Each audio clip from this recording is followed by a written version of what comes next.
Welcome back. आप सभी कैसे हैं? मैं उम्मीद करता हूं आप सभी बहुत ही अच्छे होंगे। आज मैं फिर से क्लासेज एक लेके आया हूं अकाउंटेंसी में। चैप्टर के नेम होगा ब्रांच अकाउंटिंग, जो ग्रेजुएशन वाले या कोई बीबीए करने वाले स्टूडेंट है उनके लिए है। तो चलते हैं, स्टार्ट से समझते हैं कि ब्रांच अकाउंट है क्या। तो जैसा कि आपको पता चलता होगा कि जब आप कोई बैंक वगैरह में जाते होंगे तो देखते होंगे स्टेट बैंक ऑफ इंडिया है, वो हर शहर तबका में रहता है। तो क्या वो हर जगह है? तो क्या उस चीज को मैनेजमेंट किस तरह से होते हैं? तो उन तमाम प्रकार के जो बैंक होती है, उसकी जो ब्रांच होती है, उसका एक अपना हेड ऑफिस होती है और उस हेड ऑफिस से वो सभी ब्रांच को कंट्रोल एंड मैनेजमेंट की जाती है। और ब्रांच जगह जगह पे इसलिए खोली जाती है ताकि वो अपने बिजनेस को एक्सपेंशन कर सके, बिजनेस में अपना ग्रोथ कर सके, कस्टमर्स में रीच बना पाए और साथ ही साथ अपना प्रॉफिट मार्जिन को बढ़ा सके। इसलिए कंपनी क्या करती है, अपने डिफरेंट प्लेसेस पे ब्रांच को ओपन करते हैं। एक बार मैं फिर से वो कमरा देखता हूँ, आप लोग बने रहेंगे, ठीक है। तो इस तरह से आप कह सकते हैं कि यहाँ पे क्या है कि जो हेड ऑफिस है, उस हेड ऑफिस अपने ब्रांच के लिए ब्रांच का अकाउंटेंसी किस तरह करते हैं। तो सबसे पहले समझते हैं कि ब्रांच अकाउंट क्या है। तो ब्रांच अकाउंट से तात्पर्य होता है कि जब कोई हेड ऑफिस या ब्रांच के द्वारा अपने ब्रांच के रिगार्डिंग जो अकाउंट बनाता है, उस अकाउंट को हम लोग ब्रांच अकाउंट कहते हैं, ठीक है। और इस ब्रांच अकाउंट इसलिए बनाया जाता है ताकि उस ब्रांच का वर्क परफॉर्मेंस और कंट्रोल के लिए ब्रांच अकाउंट बनाया जाता है। मतलब उसके कार्य की जो क्षमता क्या है, परफॉर्मेंस क्या है, और साथ ही साथ उस पर नियंत्रण करने के लिए वो क्या करती है, ब्रांच अकाउंट बनाती है। तो आप समझते हैं कि ब्रांच का टाइप कौन कौन सा। तो देखेंगे ब्रांच जो होती है आपको दो प्रकार की होती है जनरली। एक तो होगी आपको डोमेस्टिक ब्रांच होगी। कौन सा होगी? Domestic branch. और दूसरा होगा फॉरेन ब्रांच। फॉरेन ब्रांच क्या समझे? ब्रांच दो प्रकार की होगा, एक होती है डोमेस्टिक ब्रांच और दूसरा होता है फॉरेन ब्रांच। डोमेस्टिक का मतलब घरेलू ब्रांच, शाखा है, घरेलू शाखा। इसका तात्पर्य ये होती है कि विद इन कंट्री में जो शाखाएं ओपन की जाती है उसको डोमेस्टिक ब्रांच बोला जाता है। जैसे एग्जांपल के तौर पे कोई स्टेट बैंक ऑफ इंडिया है, उसकी हेड ऑफिस मुंबई में है और उसके different state, different district, different block, different villages में उनका क्या है, अपना एक ब्रांच है। तो वो तमाम प्रकार के जो ब्रांच होगी उसको बोला जाता है डोमेस्टिक ब्रांच। और वो अपने जो इंटरनेशनल लेवल के बिजनेस करने के लिए, अपना बिजनेस को एक्सपेंशन करने के लिए कुछ ब्रांचेज जो है वो फॉरेन कंट्री में ओपन करती है। तो जो फॉरेन में चलती है, जो फॉरेन में ब्रांच रहती है, उसको बोला जाता है फॉरेन ब्रांच। और डोमेस्टिक ब्रांच भी दो प्रकार की होती है। एक होगा आपको डिपेंडेंट ब्रांच और दूसरा होगा इंडिपेंडेंट ब्रांच। क्या समझे? एक होगा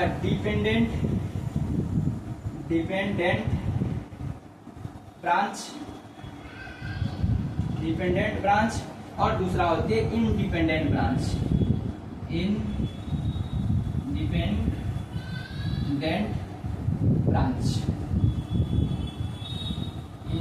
ब्रांच, ठीक है। मतलब डिपेंडेंट, जो डिपेंड करता है, ठीक है, जो दूसरे पे डिपेंड है। तो डिपेंडेंट ब्रांच का मतलब यहाँ पे ये होती है कि वैसा ब्रांच जो अपना बुक्स ऑफ अकाउंट खुद वो नहीं बनाती है, वो हेड ऑफिस पे डिपेंड होती है, उसको बोला जाता है डिपेंडेंट ब्रांच, ठीक है। तो उसको हम लोग बोलते हैं डिपेंडेंट ब्रांच। इंडिपेंडेंट ब्रांच का मतलब होता है जो स्वतंत्र ब्रांच है, मतलब वैसा ब्रांच जो अपने हेड ऑफिस पे डिपेंड नहीं होती है बुक्स ऑफ अकाउंट प्रिपेयर करने के लिए, वो खुद से बनाती है, उसको बोली जाती है इंडिपेंडेंट ब्रांच, अर्थात स्वतंत्र शाखाएं, ठीक है। और ये निर्भर शाखाएं, नाम ये डिपेंडेंट, ये किसी दूसरे पे डिपेंड है। तो ये किस पे हो सकती है डिपेंड? तो हेड ऑफिस पे होगी। तो ये रहा आपको ब्रांच का क्या है, टाइप्स हो गया। अब देखेंगे इसका ऑब्जेक्टिव क्या होती है। Objective objectives of branch. Branch का क्या उद्देश्य होता है जो वो बिजनेस को डिफरेंट डिफरेंट प्लेसेस पे वो ब्रांच ओपन करती है। तो देखिए सबसे पहला सिंपल है, ये बिजनेस को एक्सपेंशन करने के लिए या ग्रोथ करने के लिए वो ब्रांच ओपन करता है। जैसा कि अगर एक बिजनेस की रिक्वायरमेंट होगा, मैं कहीं एक जगह बिजनेस को स्टेबल करूंगा। जैसे जैसे मेरा बिजनेस बढ़ता चला जाएगा तो मेरा इच्छाएं होगी कि मोर एंड मोर प्रॉफिट कमाओ। इसके लिए मैं क्या करूंगा, डिफरेंट डिफरेंट प्लेसेस पे मैं बिजनेस को ब्रांच ओपन कर दूंगा ताकि वहां तक भी मेरा कस्टमर पहुंच सके। ठीक है, एक तो ये उद्देश्य होगा मेरा।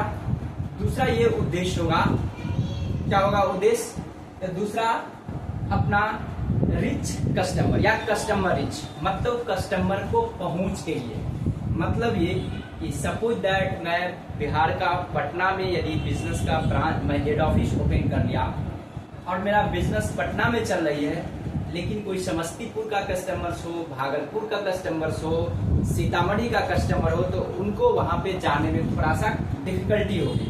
ठीक है, तो अब उन तमाम प्रकार के कस्टमर्स को रीच करने के लिए मैं क्या करूंगा, डिफरेंट डिफरेंट डिस्ट्रिक्ट में मैं अपना बिजनेस का ब्रांच में ओपन कर दूंगा ताकि जो सीतामढ़ी का कस्टमर्स है वो सीतामढ़ी में जाकर के अपना सामान बाइंग कर सकता है, जो समस्तीपुर डिस्ट्रिक्ट का समस्तीपुर में जाकर के बाइंग कर सकती है, मुजफ्फरपुर है तो वहां पे जाकर के भागलपुर में ब्रांच होगा, भागलपुर का कस्टमर्स वहां पे रीच हो पाएंगे। तो ये सब उद्देश्य है किसका, ब्रांच का, अर्थात ब्रांच का ये ऑब्जेक्टिव होती है। क्या समझे, एक्सपेंशन ऑफ बिजनेस। पहला क्या है,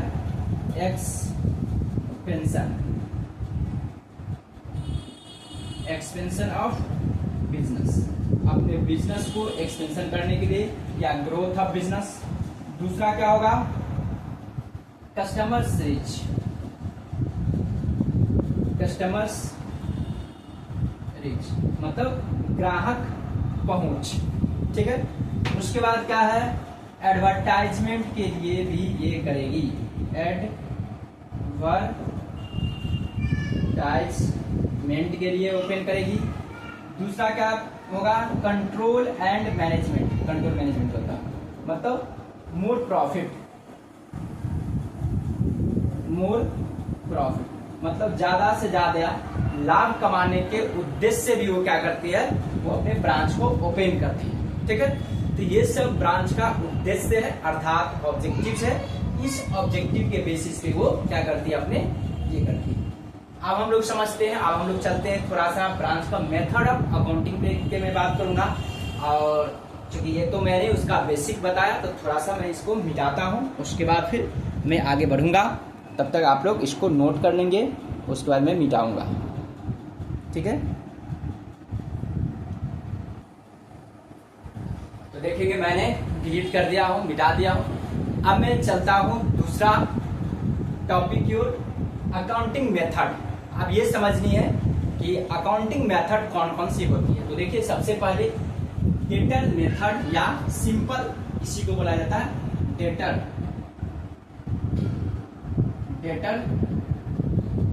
मेथड। दूसरा होता है stock and debtor method, stock and debtor method, stock and debtor method. तीसरा होगा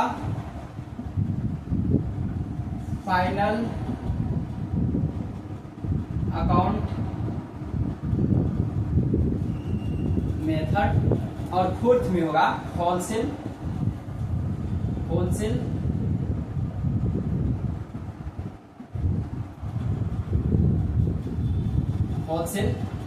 मेथड। ठीक है, आप देखें, पहले मैं देख ले रहा हूं क्या आप लोग को क्लियर दिखाई दे रही है, सभी को सभी ठीक है। डेटर मेथड ये भी दिखाई दे रही है। तो देखिए यहाँ पे क्या समझना है, अकाउंटिंग मेथड में ये 4 प्रकार से जनरली क्या होती है, ब्रांच हेड ऑफिस जो होती है बुक्स ऑफ अकाउंट मेंटेन करती है। क्या, कौन सा है, एचओ बनाती है, हेड ऑफिस। ठीक है, ब्रांच भी अपने बुक्स में बनाती है, लेकिन हेड ऑफिस के नजरिया से पहले हम लोग देखते हैं, ब्रांच भी बनाते हैं, जो इंडिपेंडेंट ब्रांच होती है वो भी बनाती है बुक्स ऑफ अकाउंट, लेकिन जनरली हम लोग बातें करते हैं हेड ऑफिस के रिस्पेक्ट में। अब देखिए सबसे पहले डेटर मेथड। दूसरा स्टॉक एंड डेटर मेथड, तीसरा होता फाइनल अकाउंट मेथड, और चौथा होता होलसेल मेथड या होलसेल प्राइस मेथड। ठीक ना। अब देखिए डेटर मेथड का मतलब क्या होता है, क्योंकि ये सबसे पॉपुलर मेथड है खास तौर पे ग्रेजुएशन वाले स्टूडेंट के लिए, जो बीकॉम में स्टडीज करते हैं या बीबीए वगैरह में, उनके लिए डेटर मेथड सबसे ज्यादा पॉपुलर है, सिलेबस में भी है। Stock and debtor method, final account method और होलसेल प्राइस, ये तीन जो ऐसा मेथड है ये भी पॉपुलर है, इससे एक्सटेंशन है। ठीक ना। हमें ये भी थोड़ा बहुत पढ़नी है, लेकिन ये ज्यादातर जो है आपको प्रोफेशनल का सिलेबस में होती है। जैसे यदि आप सीए का प्रिपरेशन करते हो, सीएमए का प्रिपरेशन करते हो, सीएस कंपनी सेक्रेटरी का प्रिपरेशन करते हो, एमबीए का आप स्टूडेंट हो, कोई अच्छे इंस्टीट्यूशन से आप पढ़ते हो, तो उनके लिए ये तीन बड़ा सा टॉपिक है जो उनके लिए रेलेवेंट है। बट अपने लोग को इन तमाम प्रकार के टॉपिक को स्टडीज करना है, इसलिए कि यूट्यूब के माध्यम से मैं पढ़ा रहा हूँ, तो वो ईच एंड एवरी टॉपिक पे मैं डिस्कशन करवाऊंगा। क्योंकि हमारे जो ग्रेजुएशन में बुक्स में दिया हुआ है ये सभी मेथड का क्वेश्चन है, लेकिन जनरली क्वेश्चन जो होता है डेटर मेथड से पूछा जाता है। ठीक ना। पहले थोड़ा सा डिफरेंट समझिए। डेटर मेथड में क्या है, ज्यादातर डेटर इसमें अकाउंट्स एक्स्ट्रा ओपन करनी पड़ती है। Debtor account, stock and debtor नाम से ही पता चलता है, जब डेटर मेथड में हम लोग डेटर का अकाउंट जनरली बनाना पड़ता है, तो debtor and stock and debtor method में यहाँ पे स्टॉक अकाउंट भी आपको मेमोरेंडम आपको बनाने की आवश्यकता पड़ सकता है, यदि आपको क्लोजिंग या ओपनिंग स्टॉक गिवन नहीं हो या गुड्स सेंड अगर नहीं दिया हुआ तो। फाइनल अकाउंट जनरली आप इससे वाकिफ है, जिस तरह से आप पहले पढ़े होंगे।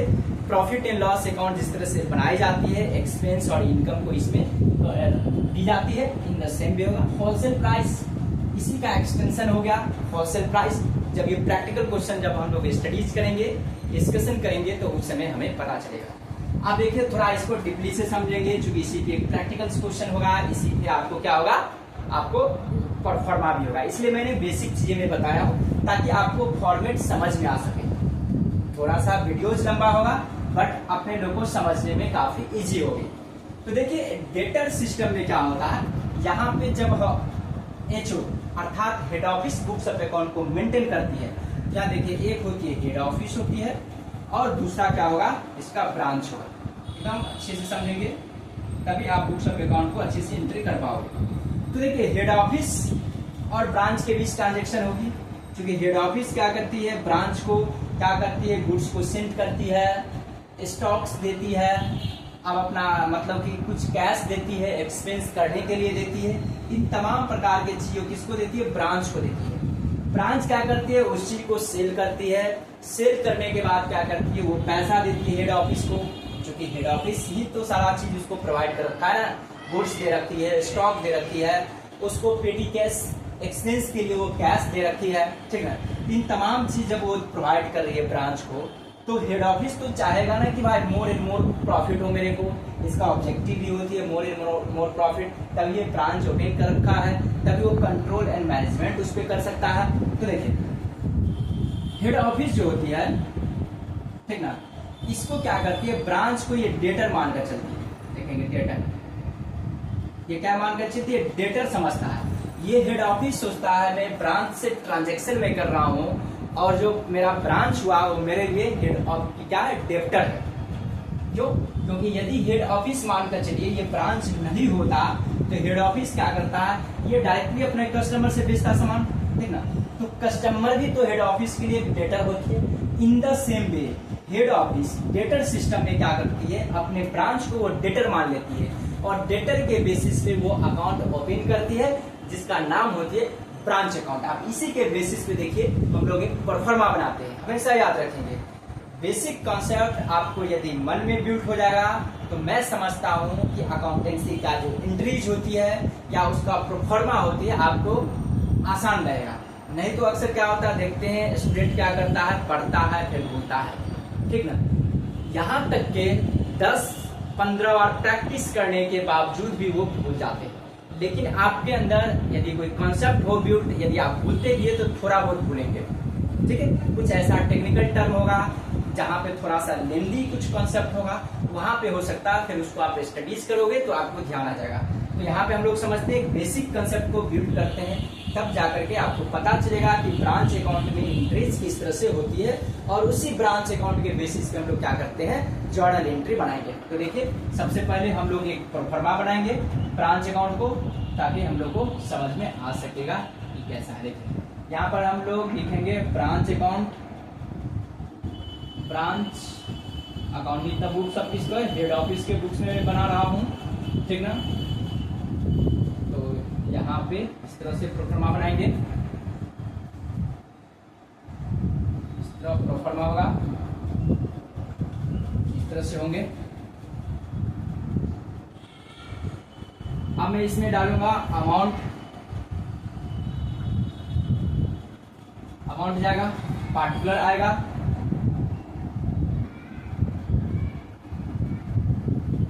पार्टिकुलर्स यहाँ पे भी आपको जाएगा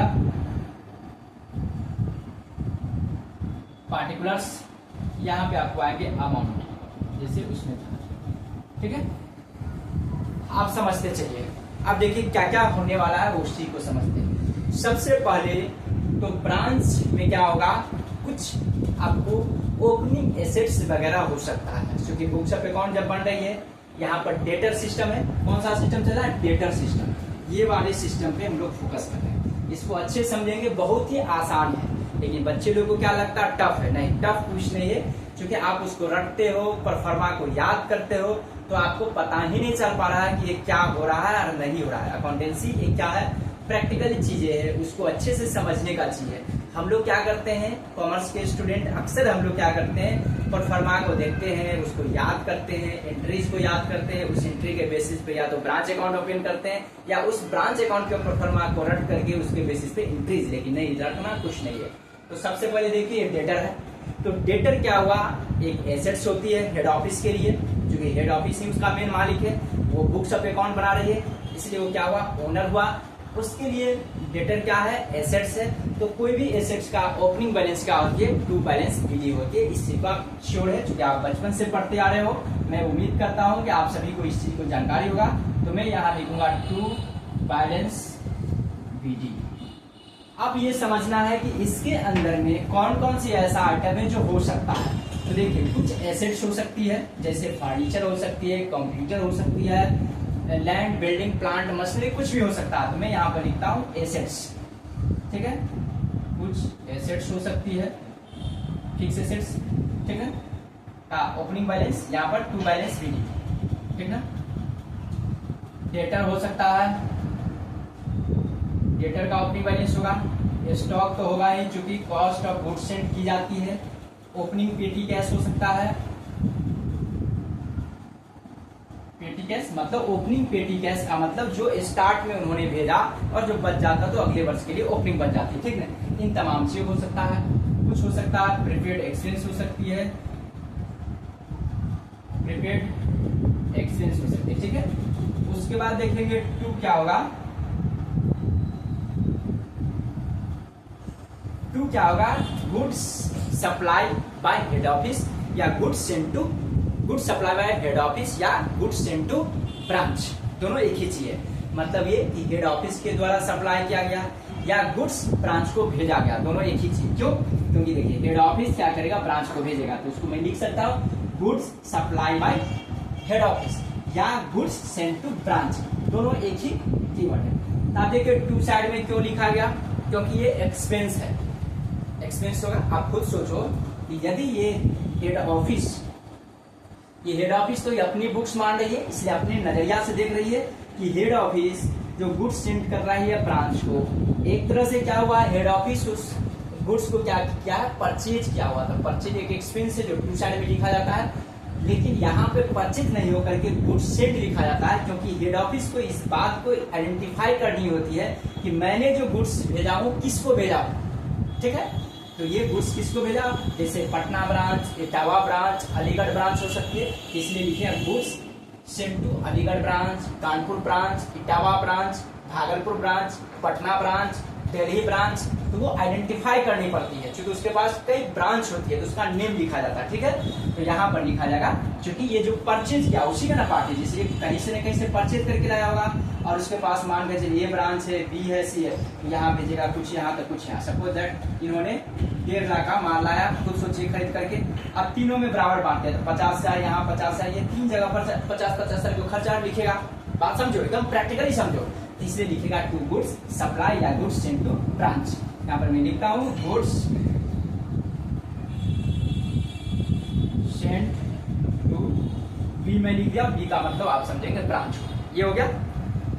उसके बाद क्या होगा कि खर्चा के लिए क्या करती है हेड ऑफिस। हेड ऑफिस खर्चा के लिए बहुत सारे एक्सपेंस प्रोवाइड करते हैं, किसको, ब्रांच को। उसको बोला जाता है पेटी कैश या उसको सीधे कैश, ठीक ना। कैश मतलब कि फॉर एक्सपेंस के लिए, ठीक ना। तो यहाँ पे मैं लिखूंगा टू कैश, ठीक है ना, बाय हेड ऑफिस में लिख देता हूं। मतलब हेड ऑफिस के द्वारा जो कैश दी जाती है किसको, ब्रांच को। तब खुद सोचिए, ये मानकर चलिए इसके पास 30,000 रुपीज एक्सपेंस इसको करनी थी, जिसमें उन्होंने ए पे किया, बी पे सी, तो वो डालेगा ना कि 10,000 रुपया ए ब्रांच पे हुआ, 10,000 बी। खुद सोचो, अगर ये प्रॉफिट एंड लॉस अकाउंट बनाता तो क्या लिखता, टू एक्सपेंस। डिफरेंस यही है कि वो अलग अलग ब्रांच के नाम पर शिफ्ट कर रहा है क्योंकि उन्होंने उस ब्रांच को दिया था उतना। बातें समझ में आ रही है ना, इसलिए टू एक्सपेंस।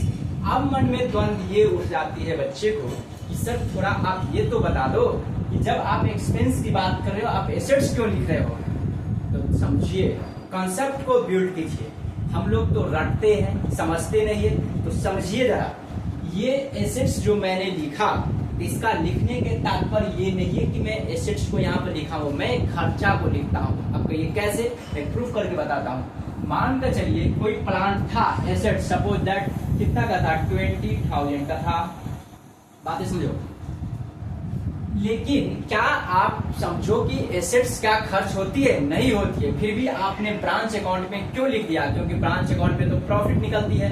तो प्रॉफिट निकलने की सेंस ये हुआ कि एक्सपेंस और इनकम होनी चाहिए, जबकि यहाँ एसेट्स है। तो देखिए नहीं, मैं यहाँ पर एक्सपेंस ही चार्ज किया हूँ। क्यों, वो जरा समझिए। क्या होने का है, जब ओपनिंग बैलेंस एसेट्स का था तो मैंने टू बैलेंस बीडी लिखा। तो इन द सेम वे क्या होगा, जब क्लोजिंग एसेट्स होगी तो मैं क्या लिखूंगा, बाय बैलेंस सीडी। यहां पर मैं लिखूंगा क्या, बाय बैलेंस सीडी। यही तमाम चीज यहाँ लिखा जाएगा। जैसे एसेट से मानकर चलिए मैं कुछ नाम देता हूँ। यहाँ पर कोई प्लांट है, कोई मशीनरी हो सकती है, स्टॉक है, ठीक है, डेटर साहब है, डेटर है, पेटी कैश है, पेटी कैश है। इन तमाम चीजों को खुद सोचो। एक प्लांट था मेरे पास, 20,000 का प्लांट थे। अब मैंने उस पर डिप्रिसिएशन चार्ज कर दिया 2,000। अब उस प्लांट का वैल्यू कितना बचा, तो उस प्लांट का वैल्यू बचा 18,000, यानी कि अर्थात 18,000। तो मैं इस प्लांट का वैल्यू को यहाँ मैं 18,000 रुपया लिखूंगा। तो स्वतः क्या हुआ कि इस प्लांट का मैंने डिप्रिसिएशन 2,000 चार्ज किया। क्यों चार्ज किया, क्योंकि आप देखिए मैंने डेबिट में 20,000 और क्रेडिट में 18,000 लिखा। इन दोनों का डिफरेंस कीजिए तो अल्टीमेटली टू साइड में हमने 2,000 रुपया ज्यादा लिखा। इसका मतलब मैं यदि इस एसेट्स को यहाँ से और यहाँ से मिटा देता और सिर्फ लिखता मैं टू डिप्रिसिएशन, तो क्या खर्चा होता। हाँ सर, ये तो बहुत आपने कॉन्सेप्ट बड़ा बताया, ये तो पहला एक बहुत बड़ा आपने राज बताया सर। आज मुझे इस राज की जानकारी मिला सर। अब मैं तो ब्रांच चैप्टर को ही ढा दूंगा सर। अब तो मैं कभी जिंदगी में नहीं भूलूंगा। हाँ, यही होनी चाहिए। कंसेप्ट रहेगा तो आप जिंदगी में कभी नहीं भूलोगे, क्योंकि अकाउंटेंसी आपको ब्लड में चला जाएगा। डॉक्टर भी टेस्ट करेगा तो उसमें क्या निकलेगा, अकाउंटिंग स्टैंडर्ड आपको नस नस में समा जाएगा। क्या, अकाउंटिंग। डेटर में भी सेम वही होगा। अगर आपका 10,000 का डेटर था ओपनिंग में, अब क्लोजिंग में 5,000 डेटर बचा, इसका मतलब क्या हुआ, इसका मतलब क्या हुआ कि डेटर ने आपको पैसा दे डाला। तो पैसा दे डाला तो यहाँ पर मैं कैश लिखूंगा, अपने आप को कैश से कंपनसेट हो जाएगा। कैश कलेक्शन फ्रॉम डेटर या cash remittance bye head office, ये बात हुआ। In the same way stock में 10,000 मैंने यहाँ लिखूंगा। अगर क्लोजिंग में 5 शेयर हुआ, इसका मतलब 5 शेयर यहाँ ज्यादा लिखा है, इसका मतलब आपने स्टॉक को कंज्यूम किया, मतलब खर्चा किया, आप उतना स्टॉक को आपने बेच डाला। तो देखिए अल्टीमेटली ये यहाँ आ गया। पेटी कैश में सपोज दैट 10 शेयर था, बाद में बचा 2000, इसका मतलब आपने 10 शेयर में से 8000 खर्चा किया, तभी 2000 हुआ, तो यहाँ ऑटोमेटिक हो गया 8000। तो आई होप आपको ये कंसेप्ट पता चलता। हाँ सर, आपको मुझे एकदम इजी वे से पता चल रही एकदम चलेगा। और एक मैं क्वेश्चन भी बताऊंगा, आप उस क्वेश्चन को चुटकी में मसल दोगे। आप देखिए जैसे टू बैलेंस बीडी हुआ ओपनिंग एसेट्स का, तो लायबिलिटीज होगा तो बाय बैलेंस बीडी होगा। यहाँ पर क्या लिखा जाएगा, बाय बैलेंस बीडी किसका होगा, लायबिलिटीज का। ठीक है, मैं ब्रैकेट में लिख देता हूँ, ये लायबिलिटी हुआ ओपनिंग, यहाँ पर क्या था, एसेट्स का। ठीक है, कुछ भी मैं लिखता हूँ, जैसे आउटस्टैंडिंग एक्सपेंस हो सकती है, ठीक है, ये सब रहेगा, यहाँ से रहेगा। उसके बाद क्या होगा, बाय कैश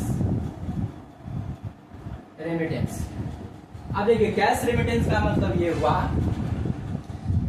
कि ब्रांच जब सेल करेगी, तो देखिए ये सेल कर देगी सामान को, तो देखिए हेड ऑफिस क्या करती है, ब्रांच के बाद का जो भी कुछ चीजें होती है उसी को कंसीडर नहीं करती है। तो ये चाहती है कि हमने आपके बीच में क्या ट्रांजैक्शन किया वही चीज लिखा है। देखिए डेटर, हेड ऑफिस इसको डेटर मान लिया है, डेटर किसी दूसरे से ट्रांजैक्शन कर रहे थे, हेड ऑफिस तो उससे क्या मतलब है। ब्रांच अगर सेल करेगी तो ये हेड ऑफिस नहीं लिखेगी, क्योंकि ब्रांच ने किसी दूसरे पार्टी से ट्रांजैक्शन कर लिया। लेकिन इसके रिगार्डिंग क्या होगा, वो हेड ऑफिस लिखेगा। क्या लिखेगा, जैसे इन्होंने सपोज दैट 20,000 का सामान बेचा कैश के रूप में, प्रैक्टिकली सोचिए, और उन्होंने ये सेल्स है, और क्रेडिट पे उन्होंने 10,000 का बेचा, ठीक ना। तो क्या होगा, एक तो हुआ कैश सेल उन्होंने किया और क्रेडिट सेल उन्होंने किया इतना। तो आप खुद सोचो, जब वो क्रेडिट सेल करेगी तो डेटर जी क्या करेंगे, पैसा देंगे ब्रांच को। तो एक क्या होगा, इनके पास पैसा आएगा कैश सेल्स, और दूसरा पैसा कहां से आएगा, कैश कलेक्शन फ्रॉम डेटर। तो उन दोनों को ऐड करके वो क्या करेगी, ये ब्रांच हेड ऑफिस को भेजेगी। तो ये जो हेड ऑफिस को जो पैसा देगी, इसी को बोला जाता है कैश रेमिटेंस, ठीक ना। इसी को मैंने यहाँ पर लिखा। मतलब ये हुआ कि ब्रांच हेड ऑफिस ने ब्रांच से जैसे पैसा लिया, तो ये सोचा कि आपने हमको सेल के बदले पैसा दे रहा है। बात इसमें आ रही है ना। तो सेल क्या हुआ, हेड ऑफिस के लिए क्या हुआ, इनकम हो गया। तो यहाँ पर क्या लिखता है, कैश रेमिटेंस। हमेशा याद रखिएगा, डेटर जब ब्रांच बेचेगी सेल, तो सेल नहीं लिखा जाता, क्या लिखा जाता, कैश रेमिटेंस। मतलब ये कि कैश सेल से जितना कलेक्शन हुआ वो, और क्या करती है, डेटर से जितना कलेक्शन हुआ वो, उन दोनों के ऐड करके वो क्या करते हैं, हेड ऑफिस को भेज देती है। उसी को बोला जाता है कैश रेमिटेंस, ठीक ना। आई होप आपको बातें समझ में आ रही होगी। उसके बाद देखिए कभी कभी क्या होती है, ब्रांच जो है गुड्स को रिटर्न कर देती है हेड ऑफिस को। बहुत सारे ऐसा रीजन हो सकती है, या तो एक्सपायर कर गया, या डिफेक्टिव हो गया, या वो गुड्स नहीं बेच पा रहा है। तो खुद सोचिए, जब भेजा था तो टू साइड हुआ, जब रिटर्न करेगा तो बाई होगा, इनवर्स एंट्री। यहाँ पर लिखा जाएगा by goods return by branch, या goods return to head office. Head office को रिटर्न कर रही है, ये हो गया। इतने चीजों, ये जब बाय बैलेंस बीडी लायबिलिटी हुआ तो यहां पे भी आएगा बाय बैलेंस सीडी, किसका, लायबिलिटीज का। तो कोई भी होगा क्लोजिंग, जिससे आपको आउटस्टैंडिंग एक्सपेंस हो सकती है, एडवांस इनकम हो सकती है, उन चीजों का आप लिखेंगे। इधर घटेगा तो टू क्या होगा बैलेंसिंग में, to statement of PL account, ये आपको बैलेंसिंग फिगर। इधर घटेगा तो लॉस होगा, तो इधर भी होगा क्या, बाय लॉस, या statement of PL, statement of PL, ठीक है। तो कुछ इस तरह से आपको क्या हुआ, ब्रांच अकाउंट बन करके रेडी हो गया। अब मैं एक प्रैक्टिकल क्वेश्चंस पे आ रहा हूं, तब तक मैं इसको मिटाऊंगा। आप लोग क्या करेंगे, इसको नोट कर लोगे। एक प्रैक्टिकल क्वेश्चन में लेके आता हूं।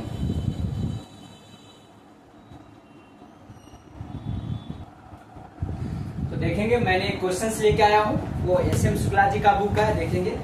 वित्तीय लेखांकन फाइनेंशियल अकाउंटिंग है और ब्रांच चैप्टर का पहला क्वेश्चन है फर्स्ट, यानी कि प्रैक्टिकल क्वेश्चन। ये इलस्ट्रेशन की क्वेश्चंस नहीं है, ये प्रैक्टिकल क्वेश्चन है। मैं ऐसे स्क्रीनशॉट भी दिखा देता हूं ताकि जिनके पास बुक नहीं होंगे वो अपने बुक से लेंगे। क्या समझे, ये प्रैक्टिकल क्वेश्चंस है। स्क्रीनशॉट में दिखाने की कोशिश कर रहा हूं ताकि आप लोग अपना स्क्रीनशॉट ले लेंगे, देखेंगे। ये क्वेश्चन क्या है, प्रैक्टिकल क्वेश्चंस है। यहाँ पर 300 रुपये आंसर भी है, इसको आप देख लेंगे, आप लोग स्क्रीनशॉट लेंगे, ठीक है। इस तरह से आप लोग स्क्रीनशॉट ले लेंगे, ठीक है। अब मैं चलता हूँ क्वेश्चंस की ओर। सबसे पहले मैं क्वेश्चन को स्टडीज करता हूं कि क्या कहता है क्वेश्चन, उसके बाद ही मैं आगे बढ़ूंगा। ये क्या है, क्वेश्चन नंबर 1। क्वेश्चन नंबर 1 क्या है, प्रैक्टिकल क्वेश्चन है। SM शुक्ला जी का ये बुक है, ठीक है, साहित्य भवन पब्लिकेशन है, ठीक है। तो आप देखेंगे क्या कहता है, Muralidhar and company Delhi had their branch at Bhopal. The following are the transactions between the head office and the branch for the year ending 31 March 2016। तो यहाँ पर इसका डेट भी मैं लिखूंगा, for the year ending 31 March 2016 का यहाँ पे दे रखा है, ठीक है। किसके बुक में बन रहा है, इन दी बुक्स ऑफ हेड ऑफिस, यहाँ मुरलीधर एंड कंपनी जो है उसका ये हेड ऑफिस है। अब देखिए क्या कहता है, stock on 1 April 2015 with the branch 1000, goods supply to branch during the year है, cash sent for following expense of branch है, जिसमें सैलरी है, रेंट है, टेलीफोन है, petty cash, cash receive from branch during the year है, cash receive किया branch 18, cash receive from branch यानी कि ब्रांच से पैसा लिया गया 18,000, inventory on 31 March 2016 with branch के पास इन्वेंट्रीज था 31 मार्च 2016 अर्थात क्लोजिंग स्टॉक थी। उसके बाद बैलेंस ऑफ पेटी कैश ऑन 31 मार्च 2016 अर्थात क्लोजिंग आपको क्या था, 31 मार्च को क्या था, ये क्लोजिंग बैलेंस थी किसका, आपको ये मतलब कि पेटी कैश का। तो इस तरह से हम लोग क्वेश्चन सॉल्व करते हैं। तो क्या यहाँ पे एसेट्स है, ओपनिंग तो है, स्टॉक है, मैं स्टॉक को यहाँ पर डालूंगा। तो देखिए एकदम इजी है क्वेश्चंस, लिखेंगे टू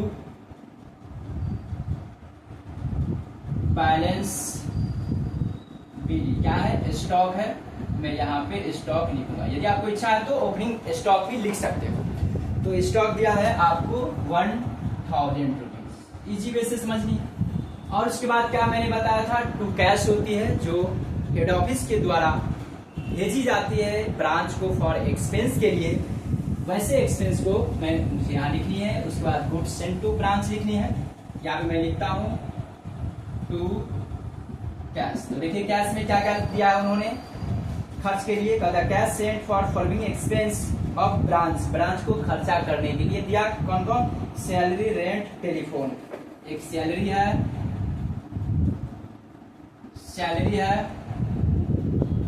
रेंट है, टेलीफोन है, ठीक है। सैलरी देखेंगे कितना दिया हुआ है, 800, 200, 100, 800, 200, यहाँ पे आपको दिया हुआ 800, 200, 100। उसके बाद क्या है, पेटी कैश एक्सपेंस 500 है, पेटी कैश एक्सपेंस आपको कितना है, 500। कितना हो जाएगा, 8 2 10, अच्छा 1600 हो गया। उसके बाद क्या कहता है, टू गुड्स सेंट टू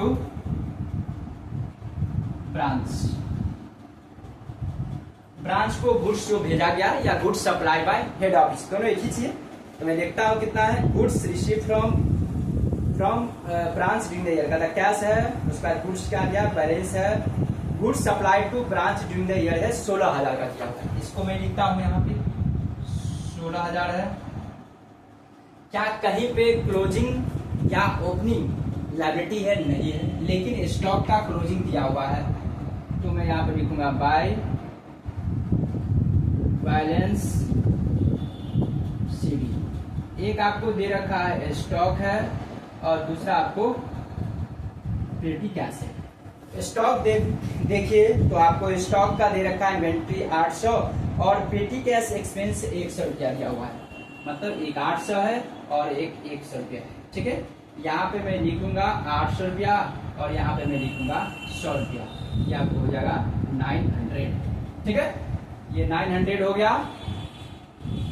ठीक है, अब क्या कहीं गुड्स रिटर्न है? नहीं है। कैश रेमिटेंस है तो है, कहता cash receive from branch during the year, तो वही हो गया। कैश जो रिसीव करती है उसी को बोला जाता है कैश रेमिटेंस या बाय कैश की क्या बात देखिए, बाय कैश रेमिटेंस। ठीक है, ये कितना दे रखा है? तो कहता है cash receive from branch during the year है आपको 18,000, ये आपको 18,000 गिवन है। अब देखेंगे क्या कोई इंफॉर्मेशन बचा हुआ है जिसको मैंने लिखा नहीं।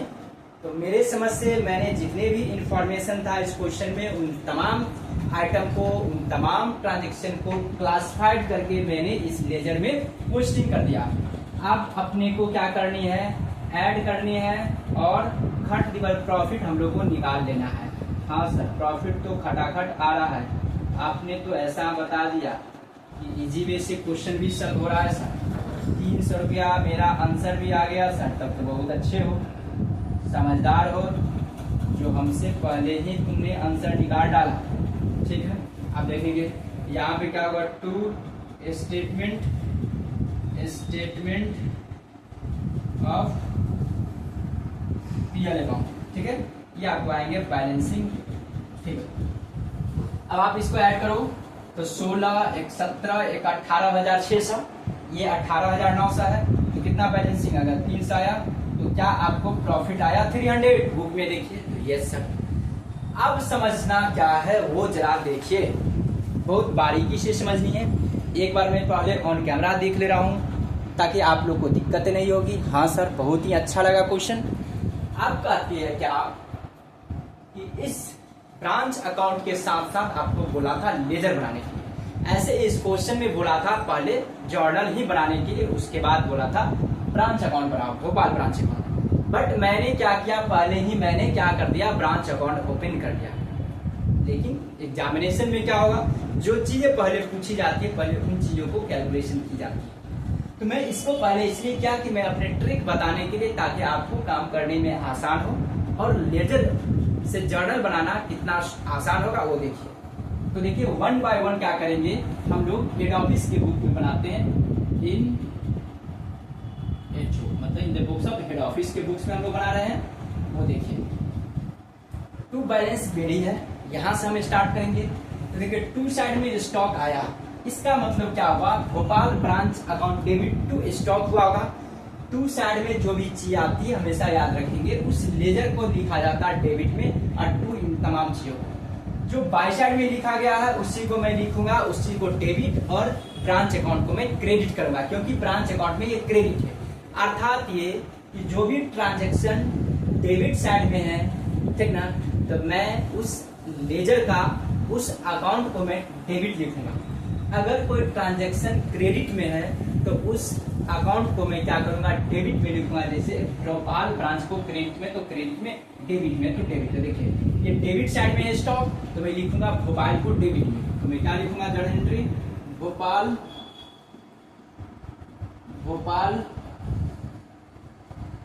Branch account debit. कितना अमाउंट था, तो 1,000, ठीक है ना। और क्या होगा, टू स्टॉक अकाउंट, ये रहा एंट्री 1,000 से डेबिट और क्रेडिट। पहले मैं तमाम चीजों को डेबिट साइड लिखता, उसके बाद टू साइड में कैश है, फिर लिखूंगा मैं Bhopal branch account debit, Bhopal branch account debit to cash account. कितना होगा, तो ये हो जाएगा 1,600 रुपया। ठीक है, ये 1,600 रुपया हो जाएंगे। ठीक है, फिर क्या होगा, गुड्स सेंड किया गया था, तो यहां पे भी होगा Bhopal branch account debit to goods send to branch, यानी कि भोपाल ब्रांच। मैं बी ब्रांच कर देता हूं, भोपाल ब्रांच अकाउंट कितना था, तो ये था 1600 रुपया था। मैं यहाँ पे 16,000 थी, मैं 16,000 लिख दूंगा, ठीक ना। अब प्रॉफिट निकला था, ये भी टू सेट जाएगा, तो मैं ये लिखूंगा Bhopal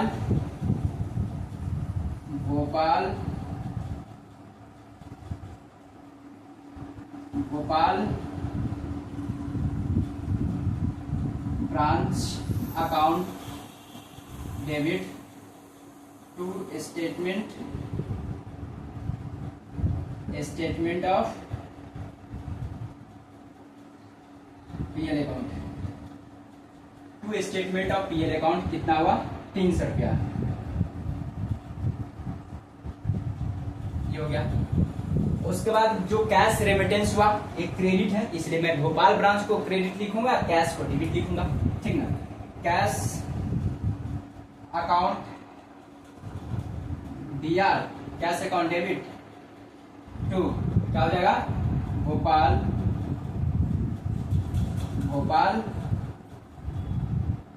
branch account, cash account debit to Bhopal branch कितना है, तो ये है आपको 18,000, ठीक है। उसके बाद जो क्लोजिंग स्टॉक है उसका एंट्रीज होगी, फिर क्या होगा stock account GR, petty cash account DR, stock account कितना है 800 है, और ये कितना है 100 है, और टू क्या होगा टू भोपाल ब्रांच अकाउंट, कितना हो जाएगा, ये हो जाएगा आपको 900 रुपया। देखिए कितना आसान है जर्नल एंट्री करना। तो इस तरह से हम लोग ब्रांच अकाउंट बनाएंगे, ब्रांच अकाउंट का एंट्रीज होगा वो करेंगे। अब आप लोग वीडियो से बने रहेंगे मेरे चैनल से, जो भी ब्रांच अकाउंट को नेक्स्ट जो फर्दर क्वेश्चंस होंगे, फर्दर जो लेक्चर होगा मैं फिर लेके आऊंगा, क्योंकि अब जो होगा कुछ ऐसे ही सिचुएशन होगा जहां पर डेटर अकाउंट बनाना पड़ेगा, स्टॉक अकाउंट बनाना पड़ेगा, तो वैसा भी सिचुएशन आएगा।